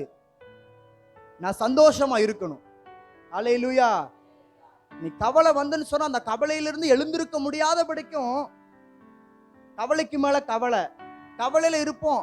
ஒருத்தர் ஆறுதல் சொல்ல விழுகிறது போல யோபுவுக்கு அப்படிதான் நடந்தது. அவர் ஏற்கனவே எல்லாத்தையும் இழந்து போய் இருக்கிறாரு. ஆறுதல் சொல்ல வருவது போல ஒரு 3 நண்பர்கள், உயிர் சிநேகிதர்கள், சிறு வயதிலிருந்தே கூடவே படிச்சிருப்பாங்கன்னு நினைக்கிறேன். தெருக்குல சின்ன வயசுல இருந்தே ஓடி ஆடி விளையாண்டு இருப்பாங்க. இவ்வளவு தூரத்துக்கு இவனுக்கு ஆயிட்ட, கர்த்தருக்காக நின்னான, எவ்வளவு பரிசுத்தமா வாழ்ந்தான் அப்படின்னு சொல்லி கொஞ்ச நாள் மௌனமாவே இருக்காங்க. இவரும் ஒன்றும் பேசல. நாட்கள் ஆகுது. சரி, ஏதாவது நம்மளால வந்ததை நம்ம செஞ்சிருவோம் அப்படின்னு சொல்லி என்ன பண்றானா, இதெல்லாம் ஏன்பா உனக்கு நடந்தது, கொஞ்சம் யோசித்து பார்த்தியா, நீ எங்கேயோ இடறிட்ட, எங்கேயோ கர்த்தரை விட்டு பின்னாடி போயிட்டேன்னு சொல்லி அவர் செய்யாத ஒன்ன இவங்க இப்படிலாம் ஆறுதல் சொல்லுவாங்கன்னு சொல்லி அவர் நினைச்சு கூட பார்த்துருக்க மாட்டாரு. அப்படிப்பட்ட ஆறுதலை சொல்லி அவர் ஏற்கனவே அவருக்கு பாடுகள் பயங்கரமா இருக்குது. அந்த அவரு கஷ்டம் எந்த அளவுக்கு கர்த்தருக்குள்ள அவர் ரொம்ப கஷ்டமா ஆண்டவர் இதெல்லாம் எடுத்துட்டாருன்னு சொல்லி அவர் எந்த அளவுக்கு கவலைப்பட்டாரோ தெரியல. ஆனா இவங்க ஆறுதல் சொல்ல வந்தவங்க வார்த்தை விட்டாங்க பாருங்க, இந்த வார்த்தையில கூட கொஞ்சம் ஒரு கவலை வந்துட்டு. அப்ப இன்னைக்கு அப்படிதான் நம்மளை சுற்றிலும் இருக்கிறவர்கள் ஆறுதல் சொல்ல வருகிறவர்கள் போல ஆறுதலை சொல்ல வந்து ஏற்கனவே கவலை இவ்வளவு இருக்கும், அவங்க இவ்வளவான கவலை நம்ம மேல வச்சுட்டு போயிடுவாங்க. அப்போ இந்த கவலைகளுக்கு நடுவுல இந்த பாடுகளுக்கு நடுவுல நம்ம சந்தோஷம் உள்ளவர்களா இருக்கணும். அது யாரால முடியும்னு சொன்னா, இயேசுவின் இரத்தத்தினால மீட்கப்பட்டு, இயேசுவின் இரத்தத்தினால மீட்கப்பட்டு மாத்திரமல்ல, பரிசுத்த ஆவியின் நிறைவை யாரெல்லாம் பெற்றிருக்கிறாங்களோ அவங்களுக்கு தான் 100% தங்களுடைய மிகுதியான உபத்திரவத்துல சந்தோஷமா இருக்க முடியும். ஹல்லேலூயா. இதுதான் கர்த்தர் கொடுக்கிற ஒரு புதிய பலன். பரிசுத்த ஆவி உங்களிடத்துல வரும் பொழுது நீங்கள் பலன் அடைவீர்கள் சொல்லப்பட்டிருக்குல. உபத்திரவத்தில் எப்படி சந்தோஷமா இருக்க முடியும்? தேவை இருக்குது, ஒரு காரியம் நடக்கணும், ஒன்றும் நடக்கல, அதுக்கு ஒரு வழி திறக்கல, எங்க சந்தோஷம் வரும்? நிச்சயம் வரவே வராது. ஆனா ஆவியில நம்ம நிறைந்திருக்கும் பொழுது தேவ சமூகத்தை நாடி தேவ சமூகத்துல போய், ஆண்டவரே ஏன் தேவை இது, அதை பார்த்து கொள்ளுகிற யெகோவா ஈரே நீர் இருக்கிறீர், நான் ஏன் கலங்கணும், எனக்குள்ள இவ்வளவு பெரிய கலக்கம் இருக்கிறதேன்னு சொல்லி நீங்கள் ஒன்றுக்கும் கவலைப்படாமல் எல்லாவற்றையும் குறித்து உங்கள் விண்ணப்பங்களை ஸ்தோத்திரத்தோடு கூடிய ஜெபத்தினாலும் வேண்டுதலினாலும் தேவனுக்கு தெரியப்படுத்துங்கள். அப்பொழுது எல்லா புத்திக்கும் மேலான தேவ சமாதானம் உங்கள் இருதயங்களை ஆளுகை செய்யும். ஹல்லேலூயா. அந்த சமாதானத்தோடு சந்தோஷத்தை கொடுக்க இயேசு உண்மையுள்ளவர். ஹல்லேலூயா. அப்போ இத ஆவி நிறைவை பெற்றவர்கள் இதை அனுபவிப்பார்கள். அப்போ இந்த ஆவி நிறைவை பெறாதவர்கள், ஆவியானவரே இந்த அனுபவத்துக்குள்ள நான் வரணும்னு சொன்னா, ஆவி நிறைவை நாம் பெற்றுக்கொள்ளாம உபத்திரவத்துல சந்தோஷமா இருக்க முடியாது. ஆகவே ஆவி நிறைவை பெறாதவர்கள் எப்படிப்பட்ட ஒரு ஜெபம் செய்யணும்? ஆண்டவரே உபத்திரவத்திற்குள்ள சந்தோஷமா, அது நிச்சயம் நடக்காது. ஆனா ஆவி நிறைவை பெற்றவங்க சந்தோஷமா இருக்க முடியும்னு சொன்னா, நான் அந்த ஆவி நிறைவை பெற்றுக்கொள்ளாம இருக்கக்கூடாது என்பது ஜெபமா மாறணும். ஹல்லேலூயா, ஹல்லேலூயா. பெற்றுக்கொண்டவங்க, ஆண்டவரே ஒருவேளை பெற்றுக்கொண்டவங்க எல்லாரும் மிகுந்த உபத்திரத்தில் சந்தோஷமா இருக்கிறோமானா, அதுவும் அநேக நேரங்கள் நடக்கிறது இல்லை. அநேக நேரங்கள் நம்ம சோர்ந்துதான் போயிருக்கிறோம். அப்போ ஆண்டவரே இந்த தெசலோனிக்கே சபையை போல நான், எனக்கு கர்த்தர் எவ்வளவு உபத்திரவம் என் வாழ்க்கையில, என் சூழ்நிலைமையில, என் குடும்பத்துல நடந்தாலும் நான் சந்தோஷமா இருப்பதற்கு உங்க ஆவிய என் மேல ஒவ்வொரு நாளும் பொழிந்தருளும். அந்த ஆவி நிறைவை நான் ஒவ்வொரு நாளும் பெற்றுக்கொள்ளணும் என்பது நம்முடைய ஜெபமா மாறட்டும். ஹல்லேலூயா, ஹல்லேலூயா. ஆமா, அப்போஸ்தலர் 8வது அதிகாரத்துல அங்க உபத்திரவம் பெருகுச்சு. ஆனா உபத்திரவம் பெருகின நேரத்துல எல்லாம் சிதறடிக்கப்பட்டு போனாங்க. எல்லாம் ஒரே இடத்துல இருந்தாங்க, சிதறடிக்கப்பட்டு போனாங்க. அதெல்லாம் வாஸ்தன்னு நமக்கு நேரம் இல்லை. அப்போ அந்த 8வது அதிகாரத்தை நீங்க அப்படி நான் சொல்லும் போதே லைட்டா நீங்க பாத்தீங்கன்னா உங்களுக்கு எல்லாம் தெரிஞ்சிடும். அந்த 8வது அதிகாரத்துல மிகுந்த உபத்திரவம், ஆதி திருச்சபையில அப்படிப்பட்ட ஒரு உபத்திரவம். இயேசுவை சொல்லக்கூடாது, இயேசுவை குறித்து பேசக்கூடாது, பேசுனா உனக்கு ஜெயிலு தான். நடந்ததா செய்தி, யாக்கோபு தலை எடுக்கப்பட்டதா, அடுத்து ஓன் தலை தான், அப்படிங்கிற ஒரு கண்டிஷன்ல இங்க எல்லாம் நடந்துகிட்டு இருக்கு. அவ்வளவு பெரிய உபத்திரவம் நடக்குது. ஸ்தேவானுடைய வாழ்க்கை எல்லாருடைய கண்களுக்கும் தெரியும். எல்லாரும் ஸ்தேவானை குறித்து பேசிக்கொண்டே இருக்கிறாங்க. ஸ்தேவானுக்கு என்ன நடந்தது, அவன் இதெல்லாம்.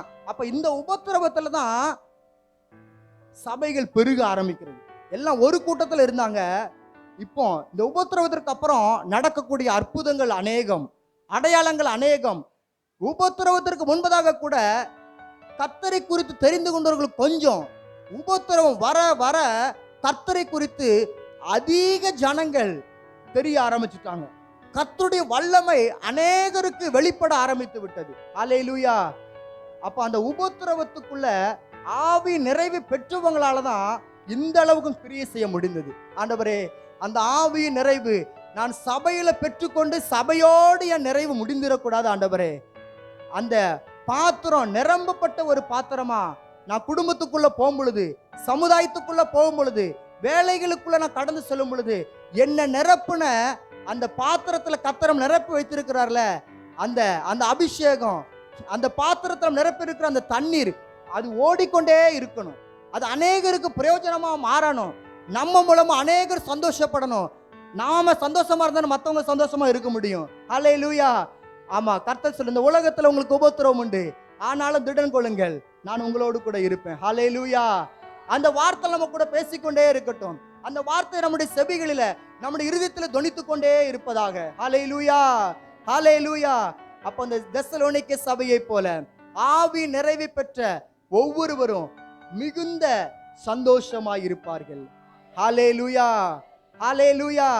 அப்ப இன்றைக்கு உபத்திரவத்துல நம்ம சந்தோஷமா இருப்போம் என்கிற ஒரு தைரியத்தை, ஒரு புதிய பலனை கர்த்தர் நமக்கு ஆமென் சோதர கொடுக்க உண்மையுள்ளவராகவே இருக்கிறார். ஹல்லேலூயா. அதற்கு அடுத்தபடியாக மூன்றாவது ஒரு காரியம், அநேக காரியங்கள் இருக்கிறது. மூன்றாவது ஒரு காரியம், அதே 1 தெசலோனிக்கர் 1வது அதிகாரம் வசனம் 7. 1வது அதிகாரம் வசனம் 7வது வசனம். இவ்விதமாய் மக்கெதோனியாவிலும் அகாயாவிலும் உள்ள விசுவாசிகள் யாவருக்கும் மாதிரிகளாய் இருந்தீர்கள். ஹல்லேலூயா, ஹல்லேலூயா.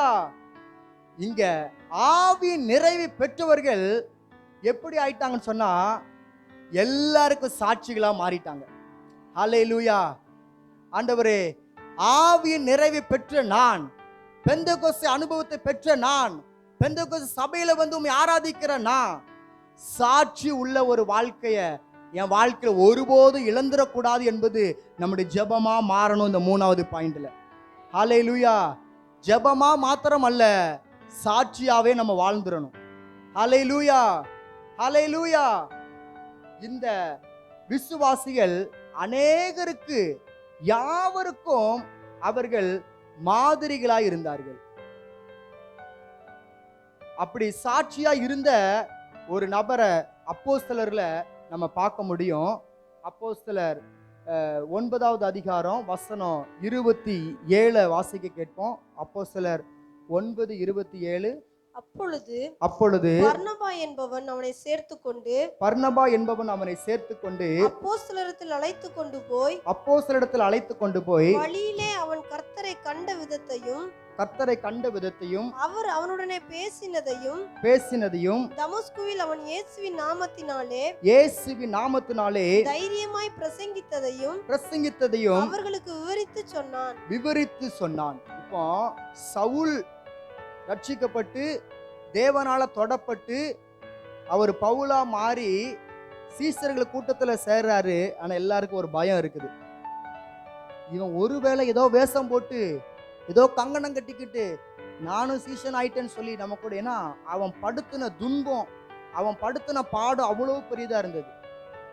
ஸ்தேவான் கொலை செய்யப்படுவதற்கு முக்கிய காரணமா இருந்ததே இந்த சவுல் தான்.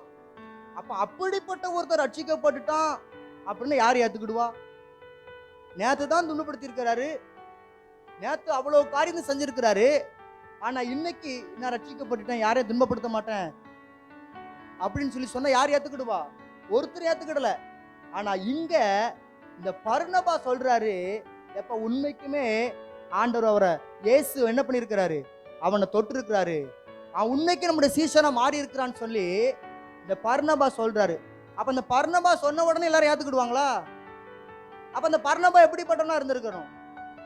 அவரை குறித்து, இந்த பர்னபாவை குறித்து வேதம் என்ன சொல்லுது?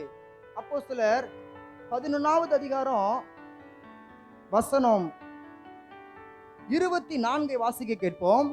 அவன் நல்லவனும், இந்த பர்னபா நல்லவனும், பரிசுத்த ஆவியினாலும் விசுவாசத்தினாலும் நிறைந்தவனுமாயிருந்தான். அநேக ஜனங்கள் கர்த்தரிடமாய் சேர்க்கப்பட்டார்கள். இந்த நல்ல சாட்சியின் நிமித்தம் அநேகர் கிறிஸ்துவின் அண்டை வந்துட்டாங்க, கிறிஸ்துவின் பேழைக்குள்ள வந்துட்டாங்க, இரத்த கோட்டைக்குள்ள வந்துட்டாங்க.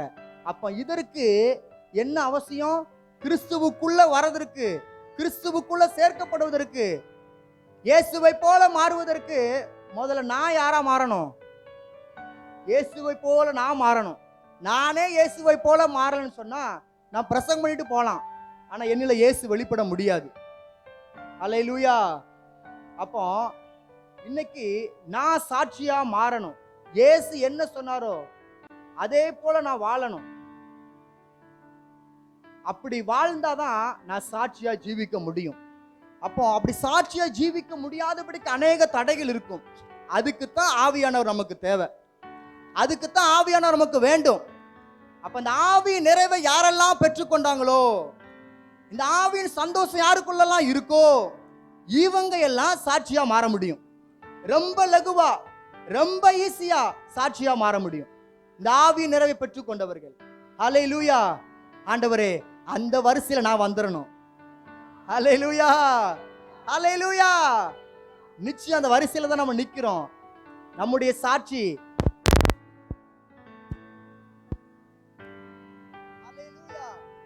அப்போ இங்க இந்த பர்னபா நல்லவனும் பரிசுத்த ஆவினாலும் விசுவாசத்தினாலும் நிறைந்தவனாமா இருந்தான். இப்படிப்பட்ட ஒரு சாட்சியை உடையவனை தான் அவன் சொல்ற ஒரு சாட்சியை அவங்க அங்கீகரிக்க முடிந்தது, அவங்க கேட்க முடிந்தது. பவுலை ஏத்துக்கோங்கப்பா, இந்த சவுலை ஏத்துக்கோங்க. அந்த அளவுக்கும் இந்த பர்னபா சாட்சி பற்றவனா இருந்தான். இந்த பர்னபா சொன்னா இவன் சொன்ன கரெக்டா தான் இருக்கும். இவன் ஒரு காரியத்துக்கு சப்போர்ட் பண்றான்னா சும்மா போறதுக்கு வர்றதுக்கெல்லாம் சப்போர்ட் பண்ண மாட்டான். ஒரு தெளிவு இல்லாம அவன் சொல்ல மாட்டான். அப்ப அப்படிப்பட்ட ஒரு சாட்சிய சீசர்களுக்குள்ள அப்போஸ்தலர்களுக்கு பெற்றவன் தான் இந்த பர்னபா. அப்ப அவன் இந்த பர்னபாவை குறித்து அநேகமா ரொம்ப இடங்கள்லாம் சொல்லப்படல, அவ்வளவுதான். ஒரு 2-3 இடத்துல சொல்லப்பட்டது, அவ்வளவுதான். பர்னபாவை காணாம போயிட்டாரு. சரியான நேரத்துல சரியாய் பயன்படுத்தப்பட்ட ஒரு பாத்திரம். ஹல்லேலூயா. ஆண்டவரே, என்னை குறிச்சு நிறைய பேருக்கு தெரியாட்டாலும் ஒரு சிலருக்கு தெரிஞ்சா கூட இந்த பர்னபாவை போல அப்படிதான் 1-2 இடத்துல தான் பர்னபா தெரியப்படுறாரு. ஆனா அவரை குறித்த சாட்சி வேற யாருக்கும் இவ்வளவு பெரிய சாட்சியா இருக்கான்னு தெரியல. நல்லவனும் பரிசுத்த ஆவியில் நிறைஞ்சவனும், அவன் விசுவாசத்துல பயங்கரமா இருந்தான். அவன் நிமித்த கர்த்தருக்குள்ள ஜனங்கள் வந்துகிட்டே இருந்தாங்க. ஹல்லேலூயா. ஆண்டவரே, இந்த பர்னபா வரிசையில என்னை கொண்டு வந்துருங்க. இந்த பர்னபாவை போல நான் மாறன ஆண்டவரே. ஆமா, அப்படிங்கிறது நம்முடைய வாழ்க்கையில ஜெபமாகவே எழும்பட்டும். ஹல்லேலூயா. அப்போ இந்த சாட்சி தான் தெசலோனிக்கே பட்டணத்துக்குள்ள இருந்தது. அவங்களாம் சாட்சிகளா மாறினாங்க. அவங்க தெசலோனிக்கே சபை எந்த அளவுக்கு போய் ட்ராக் சூழியம் பண்ணாங்களோ எனக்கு தெரியல. எந்த அளவுக்கு மற்றவங்களுக்கு போய் இயேசுதான், அவர்தான் ஜீவனுள்ள தெய்வம், அவர்தான் வானத்தையும் படைத்த கர்த்தர்னு சொன்னாங்களா எனக்கு தெரியல. ஆனா நான் நினைக்கேன், தெசலோனிக்கே அந்த நிருபங்கள் எல்லாம் வாசிக்கும் பொழுது இந்த தெசலோனிக்கே சபைங்க எப்படி தெரியுமா, அவங்க நடமாடும் சுவிசேஷம். ஹல்லேலூயா. தேவனுடைய பிரசன்னத்தை சுமந்து செல்லக்கூடிய ஒரு பாத்திரம் அவங்க தான் தெசலோனிக்கே சபை. இன்னைக்கு நாமளும் ஒவ்வொரு நாளும் தேவனுடைய பிரசன்னத்தை சுமந்து செல்லக்கூடிய ஒரு பாத்திரங்களா இருந்தோம்னு சொன்னா, ஒவ்வொரு நாளும் தேவனுடைய சுவிசேஷமா நம்ம மாறுவோம்னு சொன்னா, வேதத்தை வாசிக்க முடியாதவங்க கூட, ஆனாக்கு அக்கானா தெரியாதவங்க கூட இந்த வேதத்தை நமக்குள்ள பார்க்கணும். ஹல்லேலூயா. அதுதான் ஒரு சாட்சி உள்ள ஜீவியம். அதை தான் வசனம் சொல்லுது. அப்படி நான் வாழணும். பிரசங்கம் பண்ற நான் அப்படி வாழணும். வசனத்தை கேட்கிற நம்ம எல்லாரும் அப்படி வாழணும். அதுதான் ஆவியானவர் நமக்கு கிடைத்ததற்குரிய பலனை நம்ம அப்படிதான் வெளிப்படுத்தணும். இந்த கோணத்துல தான் நம்ம ஆவியானவர் வெளிப்படுத்தணும். இந்த கோணத்துல தான் இயேசு வெளிப்படுத்தணும். இந்த கோணத்துல தான் ஜீவனுள்ள கர்த்தரை, ஜீவனே இல்லாத ஒரு காரியத்திற்கு எவ்வளவா ஓடுறாங்க, எவ்வளவா காத்திருக்காங்க, எவ்வளவா காயப்படுத்துறாங்க. ஆனா ஜீவனுள்ள தேவனை அவங்க அறிந்து கொள்ளணும்னு சொன்னா, நம்ம சாட்சி உள்ள ஒரு ஜீவியம். நாம சாட்சியை விட்டு தவறி வேற ட்ராக்ல போயிட்டோம், வேற பாதையில போயிட்டோன்னு சொன்னா, ஜீவனே இல்லாத அந்த காரியத்தை அவங்க கடைசி வரைக்கும் பின்பற்றி ஜீவன் இல்லாமையே போயிடுவாங்க. அப்ப ஜீவன் இல்லாத அவர்களுக்குள்ள ஒரு புதிய ஜீவன் உண்டாகணும்னு சொன்னா, இன்னைக்கு பெந்தேகோஸ்தே நாட்களில கர்த்தர் நம்மளை பிறக்க வச்சிருக்கிறாரு. ஹல்லேலூயா. ஒரு புதிய ஜீவனை கொடுக்க வச்சிருக்கிறாரு. நம்முடைய வாழ்க்கை இதோட முடிஞ்சிட்டுன்னு நம்ம நினைக்க கூடாது. ஒரு புதிய ஆரம்பத்தை வைத்திருக்கிறேன்னு சொல்லி நாம பெற்றிருக்கிற புதிய ஆரம்பத்தை அநேகருக்கு ஒரு புதிய ஆரம்பத்தை கொடுப்பதற்காகவே கர்த்தர் நம்மை ஆயத்தம் பண்ணியிருக்கிறார் என்கிற ஒரு நோக்கத்தோடு நம்ம சாட்சியா வாழ்வோம்னு சொன்னா, அந்த ஆவியின் நிறைவு கர்த்தர் நினைத்திருக்கிற அந்த திட்டத்தை நிறைவேற்றும் என்பதில் சந்தேகமே இல்லை. ஹல்லேலூயா, ஹல்லேலூயா. அப்போ இந்த 3 காரியம், இந்த அநேகருக்கு 3 காரியம், எனக்கு கொடுக்கப்பட்ட நேரம் அவ்வளவுதான். 3 காரியம். ஆவியின் நிறைவை பெற்றவர்கள், முதலாவது அவர்கள் வசனத்துல வேரூன்றி விசுவாசத்தில் நிலைத்திருப்பார்கள். ஹல்லேலூயா. அப்படியா கர்த்தர் நம்மளை மாற்றணும். ரெண்டாவது, இந்த தெசலோனிக்கே பட்டணத்துல இருக்கிறவங்க, ஆவி நிறைவை பெற்றவங்க, பெந்தெகோஸ்தே அனுபவத்தை பெற்றவங்க, அவங்க எப்படிப்பட்டவங்க இருந்தாங்கன்னு சொன்னா மிகுந்த உபத்திரவத்திலும் சந்தோஷமா இருந்தாங்க. ஹல்லேலூயா. அப்படி ஆண்டவரே எங்களை மாற்று ஆண்டவரே என்பது மூன்றாவது காரியம், எல்லாருக்கும் சாட்சி உள்ளவங்களா மாறினாங்க. ஆவி நிறைவை பெற்ற ஒவ்வொருத்தரும் சாட்சியுள்ளவங்களா மாறினாங்க. அந்த சாட்சி கிறிஸ்து வெளிப்படுத்தினது. ஆவியானவர் நமக்கு தந்திருந்தது, ஆவியானவர் நம்மளை இறங்கினது காரணமே நாம கிறிஸ்துவை வெளிப்படுத்தணும். நாம கிறிஸ்துவை போல மாறணும். கிறிஸ்து எந்த இடத்திற்கு போயிருக்கிறாரோ அந்த இடத்துல அவர் முகமுகமா சந்திக்கணும். ஹல்லேலூயா.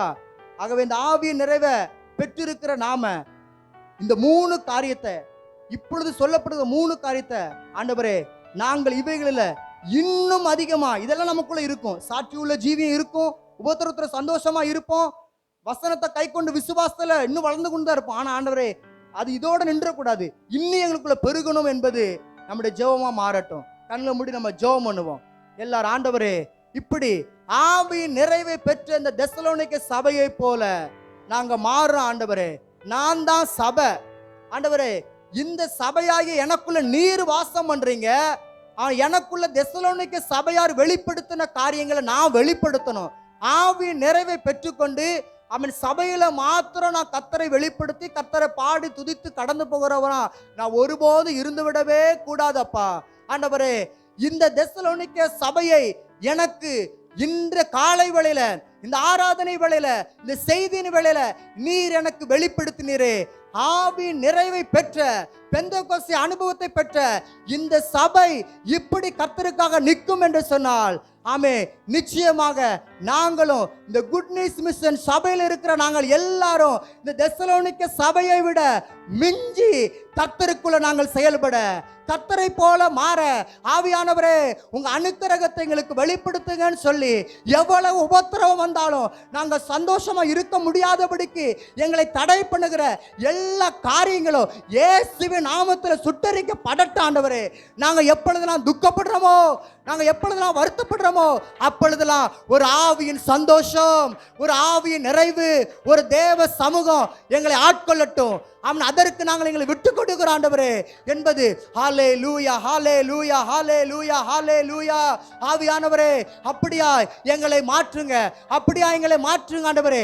வசனத்தை கை கொண்டு எல்லா சூழ்நிலைமைகளும் மனிதர்களை அல்ல, மற்ற குடும்பங்களை அல்ல, ஆமே, நாங்கள் அதிகமாய் நேசிக்கிறவர்களை அல்ல, இயேசுவையே, இயேசுவையே, இயேசுவின் மேலேயே என் நம்பிக்கை, என் விசுவாசம் ஆண்டவரே. மற்ற மனிதர்கள் எப்படி இருக்கலாம், ஆனா உம்மை விசுவாசித்து இருக்கிற, உம்முடைய ஆவி நிறைவை பெற்றிருக்கிற நான் வேற யாரையும் நம்பக்கூடாது, வேற எது மேலே என் கண்ணு போயிடக்கூடாது. இயேசுதான், இயேசுதான் என் நம்பிக்கை. எல்லாவற்றிலும் நம்முடைய விசுவாசம் இயேசுவா இருக்கணும் ஆண்டவரே. அந்த அபிஷேகத்தினால என்னை நிரப்புங்க, அந்த அபிஷேகத்தினால என்னை நிரப்புங்க ஆண்டவரே. ஹல்லேலூயா. நான் சாட்சியா வாழ்ந்துடணும், நான் சாட்சியா வாழ்ந்துறேன் ஆண்டவரே. அநேக நேரங்களில் நான் உம்மை வெளிப்படுத்த முடியாதபடிக்கு, கிறிஸ்து என்னில் வெளிப்பட முடியாதபடிக்கு காணப்படுகிற எல்லா தடைகள் மாறட்டும், எல்லா தடைகள் மாறட்டும் ஆண்டவரே. ஆண்டவரே நான் சாட்சியாய் மாறணும், நான் இயேசுவை வெளிப்படுத்தணும். ஜீவன் உள்ள தேவனை ஆராதிக்கிறனா, ஜீவன் இல்லாத காரியங்கள் மேல நாடி போகிற, தேடி போகிற அநேகருக்கு உமது நிமித்தம் ஜீவனை கொடுக்கக்கூடியவனா என்னை மாற்றுங்க ஆண்டவரே, எங்களை மாற்றுங்கப்பா. ஹல்லேலூயா, ஹல்லேலூயா, ஹல்லேலூயா. இயேசுவே ஓ ஷகபாலா ராதா ரிபா கபாலா ரா பால பாரபி ஷக்குனர பார பௌந்தரபி கமால பாலபி கபாலபா. அக்கினிமயமான நாவுகள் உண்டாகட்டும். அந்த பெந்தெகோஸ்தே நாளில் பரிசுத்த ஆவியினால் நிரம்பியிருந்தால் தானே விசுவாசம் நமக்குள்ளே வரும். பரிசுத்த ஆவியினால் நிரம்பியிருந்தால் தானே சந்தோஷம் வரும். பரிசுத்த ஆவியினால் நிரம்பியிருந்தால் தானே சாட்சியில் ஜீவியம் செய்ய முடியும். இந்த மூன்றுக்கும் முக்கியத்துவம். நல்லா பரிசுத்த ஆவியினால் நிரம்பி ஒரு நிமிடம் கரங்களின் ஓசைகளை எழுப்பி அந்நிய பாஷைகளை பேசி ஆவியிலே நிரம்பி கர்த்தரை துதியுங்கள். ஆமேன், ஆமேன், ஆமேன். எங்கள் கிருபை உள்ள தேவனை துதிக்கிறோம், ஸ்தோத்திரிக்கிறோங்க தாவே. ஆண்டவரே, இது பெந்தெகோஸ்தே நாள். பெந்தேகோஸ்தே நாள் என்று சொல்லப்பட்டிருக்கிறது. பெந்தேகோஸ்தே நாளில் ஒரு பெந்தேகோஸ்தே செய்தியை கேட்க ஆவியான தேவன் எங்களுக்கு பாராட்டின கிருபைகளுக்காய் உமக்கு ஸ்தோத்திரம். நம்முடைய மகன் ஆண்டவரே சுபா நகரில் ஊழியத்தை ஆரம்பித்திருக்கிறார்கள். விசுவாசத்தோடு அந்த இடத்துல ஆண்டவரே வார்த்தைகளை சொல்லி ஜெபித்து வைத்து விட்டு வந்தோம். ஆண்டவரே இன்னும் ஆத்துமாக்கள் அந்த இடத்தில் ரட்சிக்கப்படல. ஆண்டவரே கல்ல நார் உரித்ததான கதையாக இருக்கிறது. ஆண்டவரே அந்த கல்ல நாரை உரிக்கக்கூடிய அளவுக்கு தம்முடைய மகன் ஆண்டவரே மே துதிக்கிறோம். ப்ரேயர் வாக் செல்லும்போது தம்முடைய மகனை அந்த இடத்தில் இயேசுவை காண கர்த்தர் உதவி செய்தருளும்படியாய் ஜெபிக்கிறோம். சபைகள் எழும்பட்டும் கர்த்தாவே, சுவிசேஷ ரதமாய் செயல்பட கர்த்தர் உதவி செய்தருளும்படியாய் ஜெபிக்கிறோம். கிருபை கொடுக்கட்டும். நல் வார்த்தைகளை கேட்டுதான நாங்கள் பரிசுத்த ஆவியினால் நிரம்பியிருந்து ஜீவிக்க கர்த்தர் உதவி செய்யும். கிருபை கொடுக்கட்டும், ஆசீர்வதியும். இயேசுவின் நாமத்தில் ஜெபிக்கிறோம் ஜீவனுள்ள நல்ல தகப்பனே.